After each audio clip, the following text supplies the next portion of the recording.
ഒരു നോമ്പുകാരന് നോമ്പ് കാരണമായി ധാരാളം പ്രയോജനങ്ങളുണ്ട്.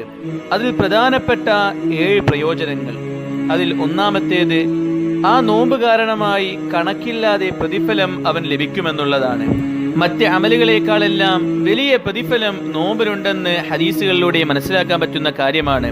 നോമ്പുകാരൻ ലഭിക്കുന്ന രണ്ടാമത്തെ പ്രയോജനം എന്നുള്ളത്, നോമ്പുകാരൻ പാപങ്ങളിൽ നിന്നും സംരക്ഷിക്കപ്പെടുമെന്നുള്ളതാണ്.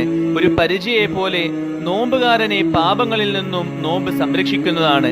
പാപങ്ങളിൽ നിന്നും സംരക്ഷിക്കപ്പെടുന്നത് കൊണ്ട് തന്നെ നരക ശിക്ഷയിൽ നിന്നും നോമ്പുകാരൻ രക്ഷപ്പെടുന്നതാണ്. മൂന്നാമതായി, നോമ്പുകാരനുള്ള പ്രത്യേകത, അള്ളാഹുവിന്റെ അടുക്കൽ വലിയ സ്ഥാനം അവൻ ലഭിക്കുന്നതാണ്.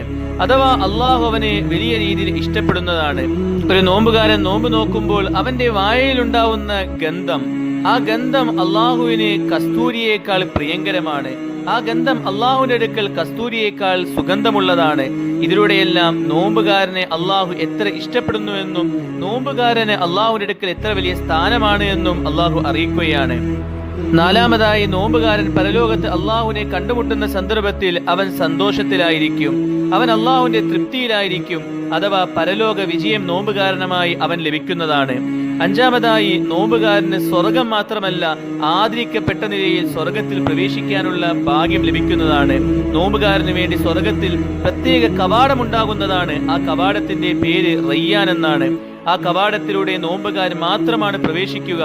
നോമ്പുകാരെ ആ കവാടത്തിലോട്ട് വിളിക്കുന്നതുമാണ്. നോമ്പുകാർ പ്രവേശിച്ചു കഴിഞ്ഞാൽ ആ കവാടം പൂട്ടപ്പെടുന്നതാണ്. നോമ്പുകാർക്ക് പ്രത്യേക കവാടം നിശ്ചയിച്ചുകൊണ്ട് സ്വർഗത്തിൽ പ്രവേശിക്കുന്ന സമയത്ത് പ്രത്യേക ആദരവ് അവർക്കുണ്ടാവുന്നതാണ്. ആറാമതായി, നോമ്പുകാരന്റെ ദുആക്കൾ അള്ളാഹു സ്വീകരിക്കുന്നതാണ്.